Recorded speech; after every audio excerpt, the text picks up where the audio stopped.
હજી અમરેલીના લેટર કાંડનો વિવાદ શમ્યો નથી. એક બાદ એક નવા ખુલાસા થઈ રહ્યા છે અને આ લેટર કાંડ પટ્ટાકાંડ સુધી પણ પહોંચી ગયો છે. આ લેટર કાંડના કારણે અનેક એવું રાજકારણ પણ ગરમાયું છે. આ બધાની વચ્ચે ગુજરાતમાંથી બીજો પણ એક લેટર કાંડ સામે આવ્યો છે. આજે તેના વિશે જ વાત કરીશું. નમસ્કાર, હું હંસિની અને તમે જોઈ રહ્યા છો નિર્ભય ન્યૂઝ. ગુજરાતમાં પહેલી વખત એવો વિવાદ સામે આવ્યો જેમાં નકલી લેટર છાપવામાં આવ્યો અને તે બાદ સમગ્ર રાજકારણ છે તેમાં મોટી ઉથલપાથલ સામે આવી. હવે ફરી એક વખત આવા જ લેટર કાંડનો વિવાદ છે તે સામે આવ્યો અને આ વિવાદ થયો છે કેશોદમાં. કેશોદના પીજીવીસીએલ શહેરના નાયબ ઇજનેરની બદલી કરવા માટે શહેર ભાજપ સંગઠનના લેટર પેડનો દુરુપયોગ કરવામાં આવ્યો અને તેમાં ખોટી રીતે સહીઓ કરવામાં આવવાની ઘટના સામે આવી છે. આ વાત છે કેશોદની. હવે કેશોદમાં પણ કંઈક આવી જ ઘટના સામે આવી છે જેમાં ખોટી રીતે બદલી કરવાની લાલચમાં આ પત્ર છે તેને લખવામાં આવ્યો છે અને એક ગુજરાતમાં નવો લેટર કાંડ છે તે પણ સામે આવ્યો છે. આના ઉપરથી અત્યારે હાલ અનેક એવા તર્ક વિતર્ક સર્જાઈ રહ્યા છે કારણ કે હવે અમરેલીમાં લેટર કાંડ તે બાદ હવે કેશોદનો પણ ફરી એક વખત લેટર કાંડ. જો કે આ લેટર કાંડમાં પત્ર લખવામાં આવ્યો છે ઉર્જા મંત્રી એટલે કે કનુભાઈ દેસાઈને. કનુભાઈ દેસાઈને અત્યાર સુધી અનેક એવા લેટર લખવામાં આવ્યા છે પરંતુ આ બધાની વચ્ચે ફરી એક વખત ગુજરાતમાં નકલી લેટર છે તે સામે આવ્યો છે અને આ જે લેટર છે તે અત્યારે ખૂબ જ સોશિયલ મીડિયામાં વાયરલ પણ થઈ રહ્યો છે. એટલું જ નહીં, છેલ્લા લાંબા સમયથી શહેર સંગઠનના કાર્યકરોમાં રહેલી જે વિરોધાભાસી વલણ હતું તે પણ બહાર આવવા પામ્યું છે. આ ઘટનાને અંગે જો મળતી વિગતો વિશેની વાત કરવામાં આવે તો ભાજપ શહેર સંગઠન દ્વારા 23 જુલાઈ 2024ના રોજ ઉર્જા મંત્રી કનુ દેસાઈ છે તેને સંબોધીને આ પત્ર લખવામાં આવ્યો હતો જેમાં કેશોદ પીજીવીસીએલ કચેરીના નાયબ ઇજનેર કાતરિયા 8 વર્ષથી નાયબ ઇજનેર તરીકે કેશોદ શહેરમાં ફરજ બજાવતા હતા અને તેમની જ લાગવગના કારણે અન્ય જગ્યાએ બદલી થતી ન હોય, તેમને જ લોકોના પ્રશ્નો ઉકેલતા ન હોય તેવા આક્ષેપો કરીને અન્ય કચેરીમાં બદલી કરવાની ભલામણ કરવામાં આવી છે. એટલે કે અમરેલીનો લેટર કાંડ હતો તે વિવાદ હજી શમ્યો નથી પરંતુ હવે આ બધાની વચ્ચે કેશોદમાંથી પણ એક નવો લેટર કાંડ છે તે સામે આવ્યો છે. આ ઘટનામાં ભાજપ શહેરના આ જ હોદ્દેદારોએ તેમના દ્વારા આવી કોઈ રજૂઆત કરવામાં ન આવી હોવાની તેમના દ્વારા તારીખ 7 ઓગસ્ટ 2024ના રોજ કેન્દ્રીય મંત્રી મનસુખ માંડવિયાને સંબોધીને અન્ય એક લેટર પણ લખવામાં આવ્યો હતો જેમાં શહેર ભાજપ સંગઠનને તેમને આવી કોઈ રજૂઆત નથી કરી.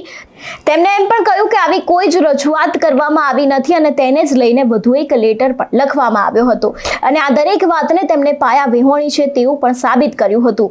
આ બધાની વચ્ચે સવાલ એક એ જ થાય છે કે ભાજપમાં તો આના ઉપરથી એવું લાગી રહ્યું છે કે અંદરો અંદર ડખા ચાલી રહ્યા છે પરંતુ હવે આ બધાની વચ્ચે અમરેલીનો લેટર કાંડ તે બાદ હવે કેશોદમાંથી પણ એક લેટર કાંડ સામે આવ્યો છે. કેશોદ શહેર સંગઠનના મહામંત્રી આ વિષયને લઈને શું કહી રહ્યા છે તે સાંભળીએ.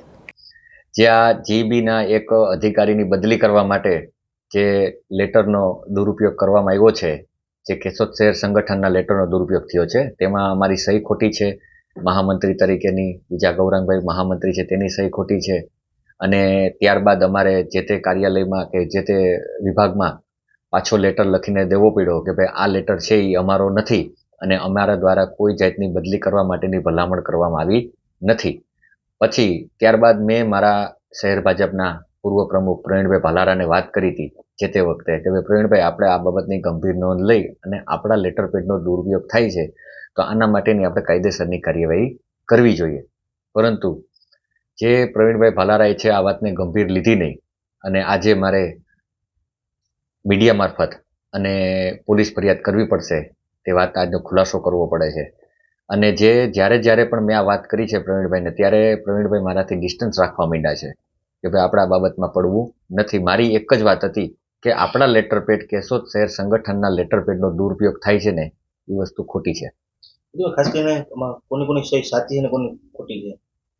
આમાં શહેર ભાજપ મહામંત્રી તરીકે મારી સહી ખોટી છે, ગૌરાંગભાઈ વ્યાસની પણ સહી ખોટી છે અને પ્રવીણભાઈ ભાલારાની પણ સહી કદાચ ખોટી હોય પરંતુ એ તો પ્રવીણભાઈ મને જવાબ નથી આપ્યો, મેં એને પૂછ્યું તો. ગુજરાતમાં અત્યારે એક બાદ એક લેટર કાંડના કિસ્સાઓ છે તે વધતા હોય એવું આના ઉપરથી લાગી રહ્યું છે. અમરેલીનો સૌથી પહેલો લેટર કાંડ, તે બાદ હવે કેશોદમાંથી પણ લેટર કાંડ સામે આવ્યો, જેમાં એવું લાગી રહ્યું છે કે ભાજપમાં અત્યારે હાલ જે બળવાની સ્થિતિ ચાલી રહી છે, એકબીજા નેતાઓ છે જે એકબીજા ઉપર આક્ષેપો મૂકતા હોય છે, નાનાથી રાજકારણ પણ છે તે પણ ગરમાઈ શકે છે. આ બધાની વચ્ચે જો અમરેલી લેટર કાંડની વાત કરવામાં આવે કે જે નિર્વિવાદિત ચહેરો કૌશિક વેકરિયા હતો તે વિવાદમાં આવ્યો છે અને તેના કારણે જ જે તેમના વિરુદ્ધ પત્ર લખવામાં આવ્યો હતો ને તે બાદથી આ સમગ્ર વિવાદ છે તે સામે આવ્યો હતો ને તેવું જ કંઈક હવે કેશોદમાં થયું છે. કેશોદમાં પણ એક બદલી માટે થઈને ખોટો લેટર લખવામાં આવ્યો છે તેવી અહીંયા રજૂઆત કરવામાં આવી છે અને તેને જ લઈને બીજો પણ એક લેટર લખવામાં આવ્યો હતો. જો કે આ બધાની વચ્ચે કદાચ ભાજપનું જે રાજકારણ છે, ભાજપમાં જે આંતરિક વિખવાદ ચાલી રહ્યો છે તેવું પણ આના ઉપરથી સાબિત થઈ શકે છે, કારણ કે અમરેલીમાં પણ કંઈક આવું જ થયું હતું. અમરેલીમાં ધારાસભ્ય કૌશિક વેકરિયા વિરુદ્ધ જે લેટર કાંડ સર્જ્યો હતો તેમાં પણ ભાજપના જ લોકોનો હાથ હતો અને હવે કેશોદમાં પણ કંઈક એવું જ સામે આવ્યું છે કે જેને લેટર લખ્યો છે તેની ઉજાગર જે બહાર પાડી રહ્યું છે જે વ્યક્તિ, તે પણ હવે ભાજપનો જ છે. એટલે આના ઉપરથી સાફ એવું પણ લાગી રહ્યું છે કે અમરેલી તેની સાથે જ અત્યારે હાલ ગુજરાતના રાજકારણની અંદર ભાજપમાં ક્યાંક બળવાની સ્થિતિ છે, આંતરિક વિખવાદ ચાલી રહ્યો છે ભાજપના અંદર, કારણ કે આની પહેલા પણ આપણે અનેક એવા કિસ્સાઓ જોયા જ છે જેમાં ભાજપના નેતાઓને અંદરો અંદર બનતું નથી હોતું. હવે આ બધાની વચ્ચે એક બાદ એક લેટર કાંડ સામે આવ્યો, તેમાં પણ ભાજપના લોકોનું આવી જ રીતે અંદર વિખવાદ ચાલી રહેલું, કદાચ આ રાજકારણને કોઈ નવી ઉથલપાથલ અથવા તો પછી નવા જૂનીના કોઈ એંધાણ હોય એવું પણ લાગી રહ્યું છે. આ બધાની વચ્ચે જો અમરેલી લેટર કાંડની વાત કરવામાં આવે તો આ વિવાદ છે જે છેલ્લા થોડા સમયથી ચાલી રહ્યો છે. આ બધાની વચ્ચે હવે પરેશ ધાનાણી સહિત અનેક એવા નેતાઓ છે જે આ દીકરી માટે પાટીદાર દીકરીનું જે સરઘસ કાઢવામાં આવ્યું હતું તેને લઈને મેદાને આવ્યા છે. હવે આ કેશોદનો વિવાદ છે તે પણ ક્યાં જઈને અટકે છે, તેની સાથે જ જો કોઈ હવે ભાજપના નેતા આના વિરુદ્ધ એક્શન લેશે કે કેમ, તે પણ અહીંયા એક સવાલ ઊભો થાય છે. તમારું શું માનવું છે આ વિષયને લઈને અમને કમેન્ટ કરીને ચોક્કસ જણાવજો. તેની સાથે જ મારી ચેનલ નિર્ભય ન્યૂઝને લાઇક, શેર અને સબસ્ક્રાઇબ કરવાનું ભૂલશો નહીં. નમસ્કાર.